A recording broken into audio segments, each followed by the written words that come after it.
Hello again, Dan Alasso, Making History, and it is day 31, so a full month, no matter how you count it, in my retrenchment journey. There is a persistent urge in American society, and also among many American historians, to avoid at all cost saying that there's such a thing as class conflict in America.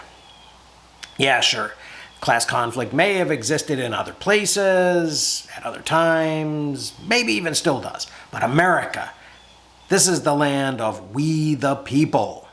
And every 4 years we get to elect a president. So surely that can't be a feature of our existence.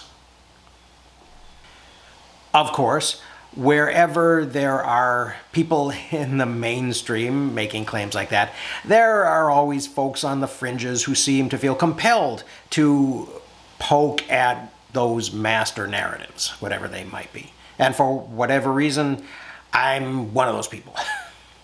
As a result, it's probably natural that one of the things that I wonder about when somebody like a university president says, "I feel your pain, and I wish there was another way, but we're going to have to let 27 faculty go."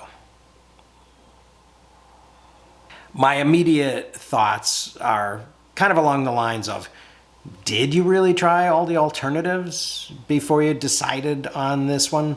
And do you really feel our pain? Now, there is an interesting way to test this. There's a website in Minnesota, and maybe it exists other places too, that lists the salaries of public employees. It's not completely up to date, but it reaches to a couple of years ago. And it says, I quote, "In 2021, Bemidji State University, BSU, reported 47 employees making more than $100,000 per year. By comparison, the average salary was $68,823. It goes on to say, the highest reported pay was $10,818.77 bi-weekly for the former president. A couple years ago, the former president made $281,000. The provost made over $200,000 a couple years ago.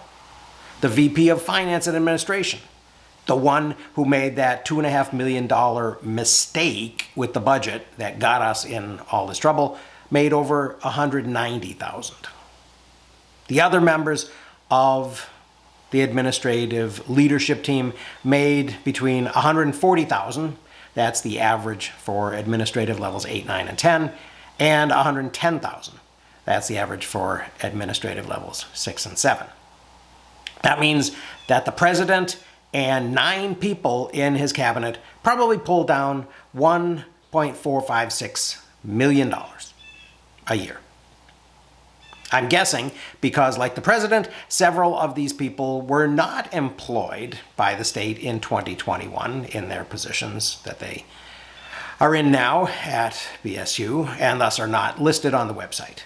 And you notice I'm not naming any names. I'm just talking about positions. I don't want to make this personal. But it is difficult for me to believe that these people in these positions now are making less than their predecessors. So I've gone with the previous numbers as a kind of a conservative estimate. And there are a dozen or so other managers of departments who are not cabinet members who probably get admin level 6 through 10 paychecks. So let's estimate another $1.5 million. And for balance, I should note that there probably are about 2 dozen or so faculty who also earn over $100,000 a year.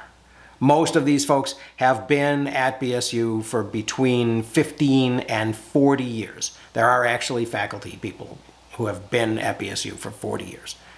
Also, for the record, my salary is less than the average.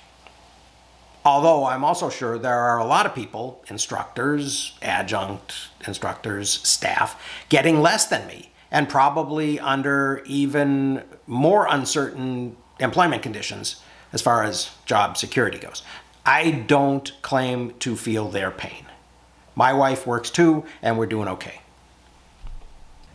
Now, $281,000 is only 4 times the average income of a BSU worker, and that's a lot less than some of the horrible multiples that we've been hearing in recent years about the differential between executive pay and worker pay in American business today.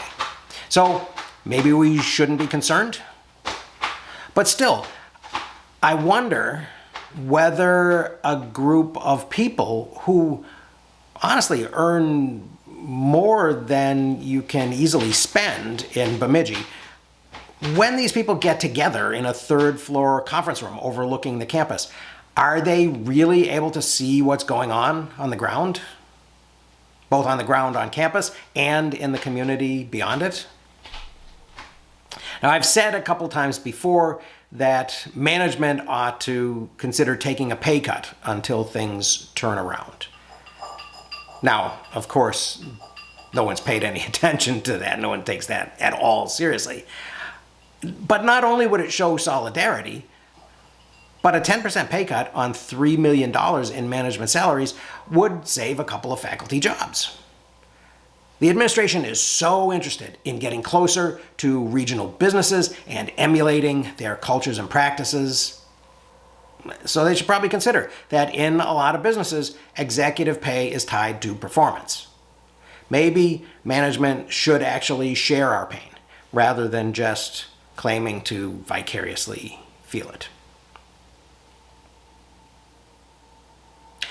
Now, that's an idea that I don't expect to really go anywhere, but I felt sort of obligated to bring it up. And that's probably all I'll need to say on this subject, because I don't think anything's going to change along these lines. So I hope you found this at least a little bit interesting. Thank you very much for listening. I will see you again tomorrow.